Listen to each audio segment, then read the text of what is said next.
Good conversations, accept their pledges, thank them. You'll see there's a lot of thanking involved in this, multiple times of thanking. So your role, I like to think of your role as in 4 steps.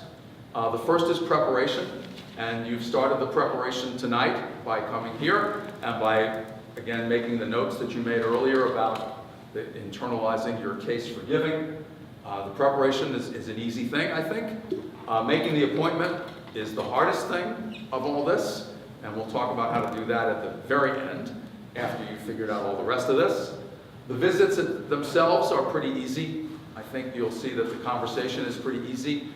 Making the transition to asking people for their pledges is pretty easy as well.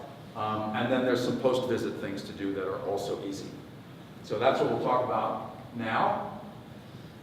So the preparation, in addition to the other things you might think of, one of the things is you should make your pledges. One of the cardinal rules of this work is that you should not go see anybody about making a pledge until you have made your own.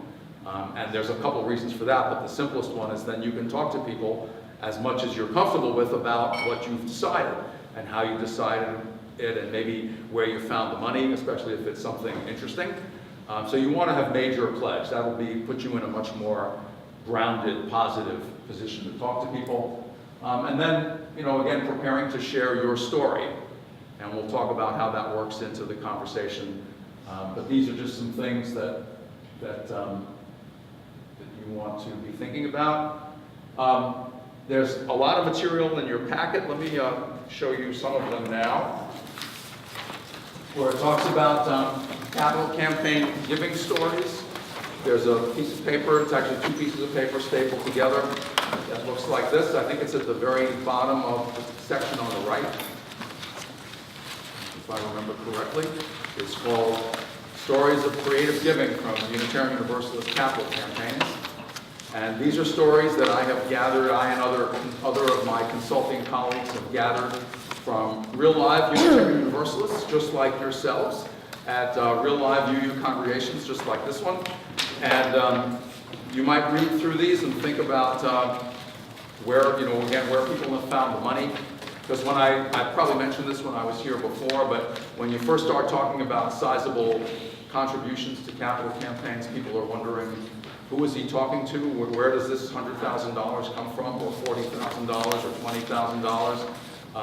It comes from people like you at other congregations, and these are some ideas of where they found the money. There's a couple things. Let's see, I will skip ahead here.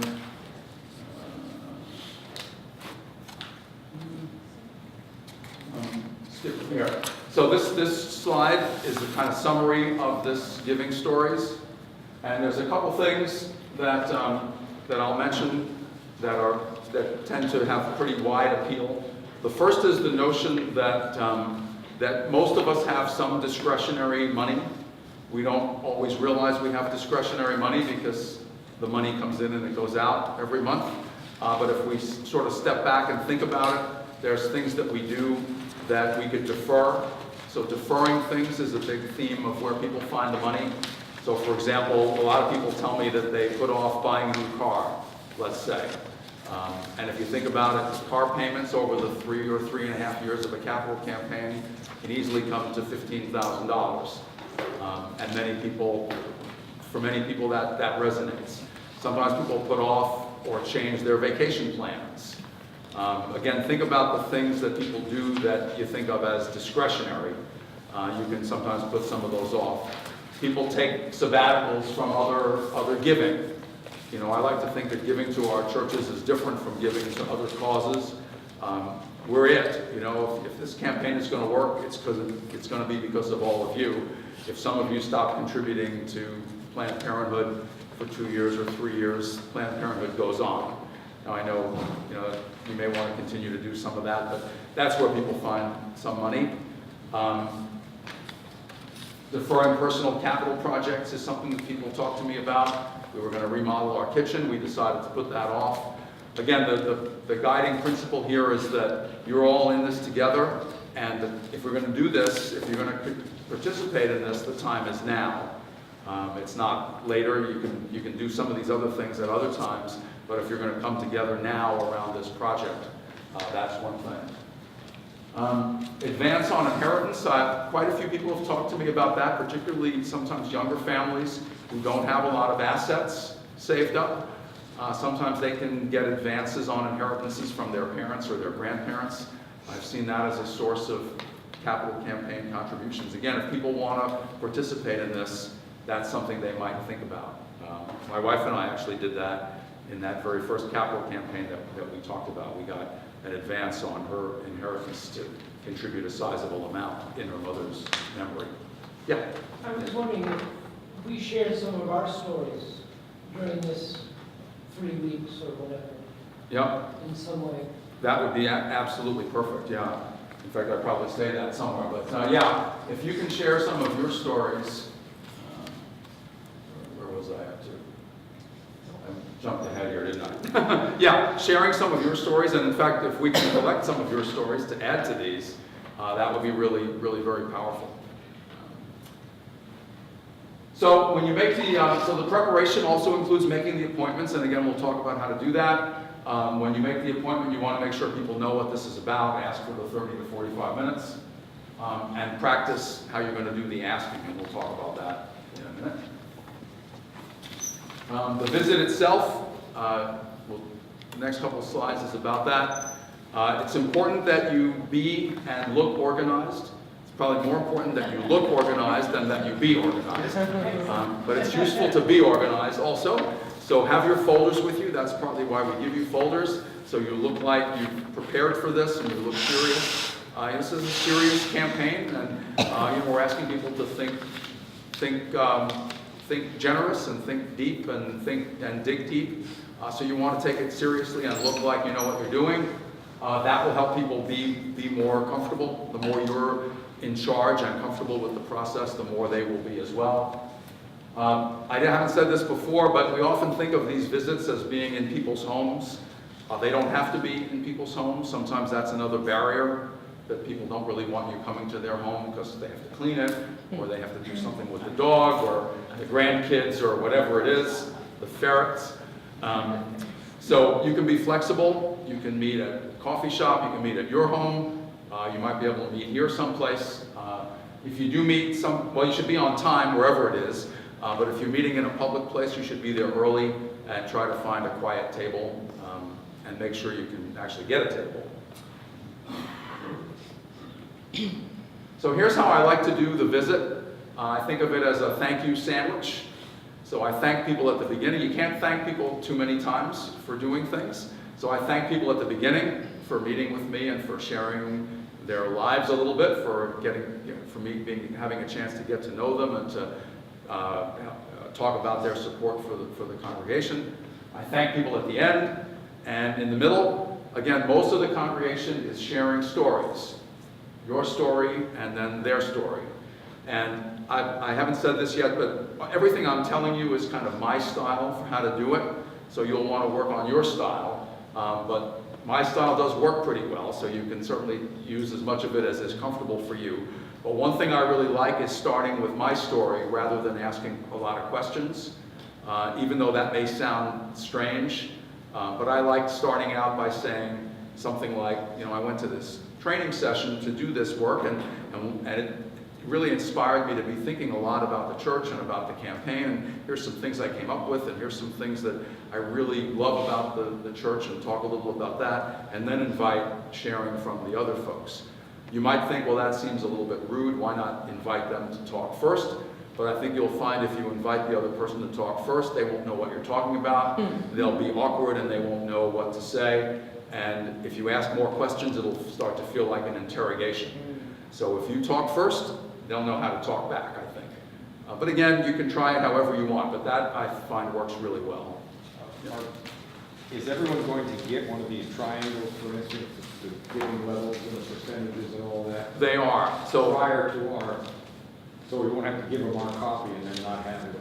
Well, you have multiple copies, but yes, but they're going to get a bunch of things in advance. A letter is going out Tuesday? The letter's going out tomorrow. Tomorrow. And then Joel and I are going to be emailing each family or individual with another letter and the triangle and, you know, all the information that they need to make a decision, So they can be except for prepped. form. Exactly, so they can be, And along with that, we decided also that we will, in that same email, we'll tell them how much they gave last year, because a lot of people don't remember that. Yeah. And we're also And we gonna- also will tell them yes. who's gonna be canvassing them. Good.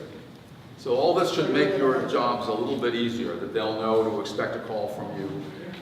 And yeah, exactly. And also, so when you talk to them, so this is going to sound weird, but so they're going to get all this material, and when you talk to them to make the appointment, you're going to remind them that they've got all the material and make sure they've really got it, and remind them to look through it.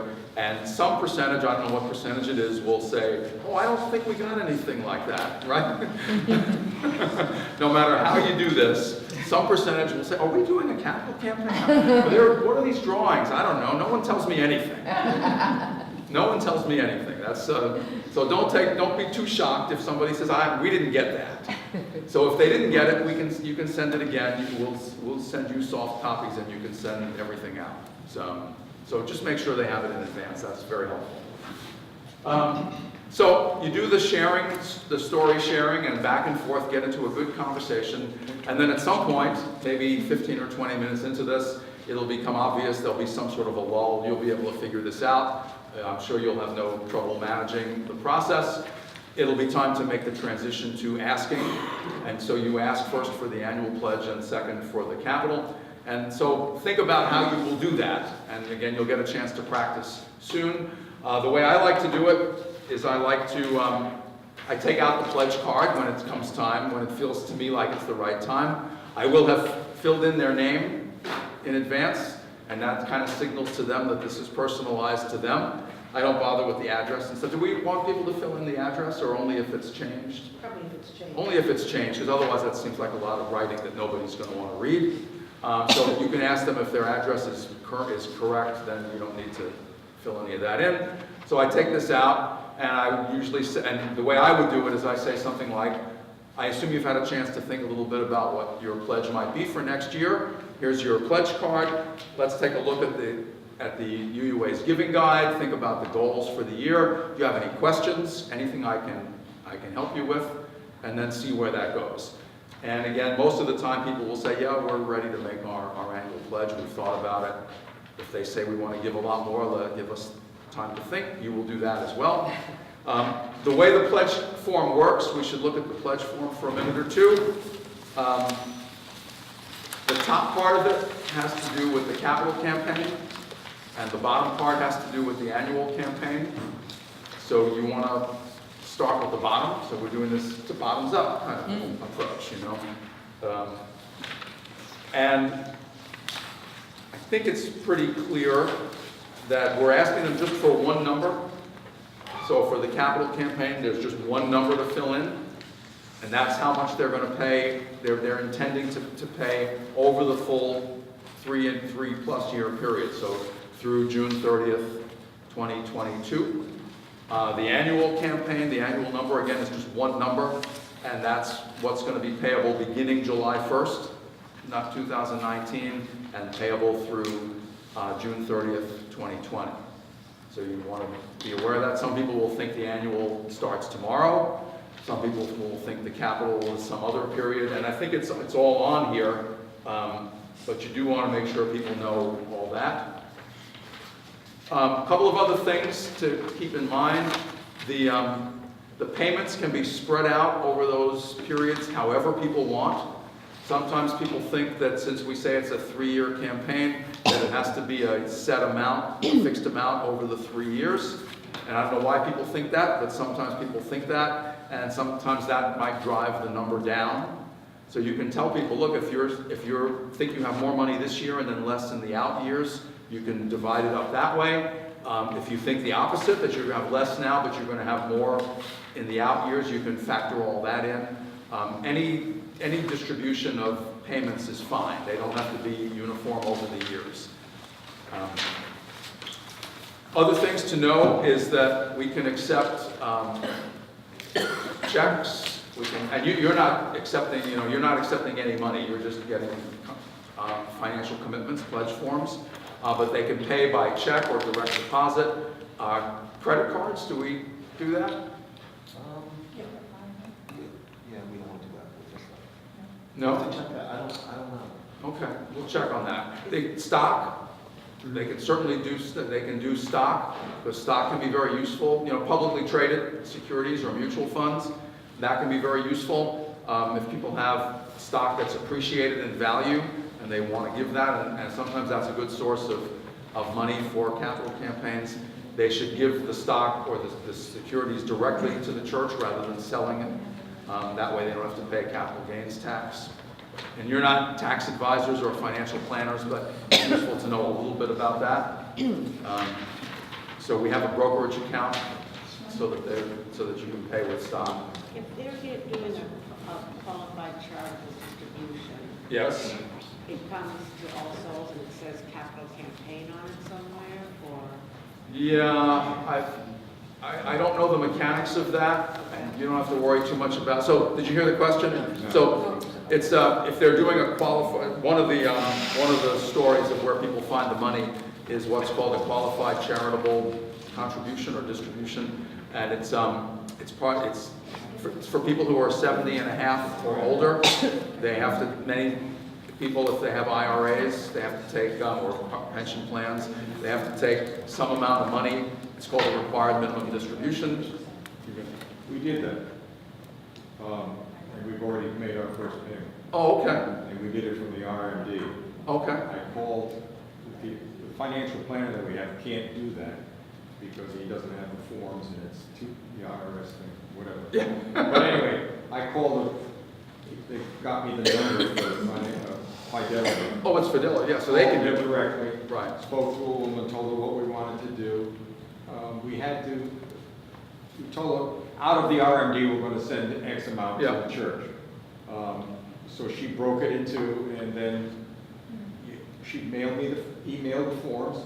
You take the form to, you have to take it, you fill it out, your part, you take it to a financial institution, the bank, Notarize it. and they have not a Oh, notary, it's some special form. Signature guarantee. Oh, yeah, I It's a know. what? Signature guarantee. Signature guarantee. They fill it out, they mail it, Huh?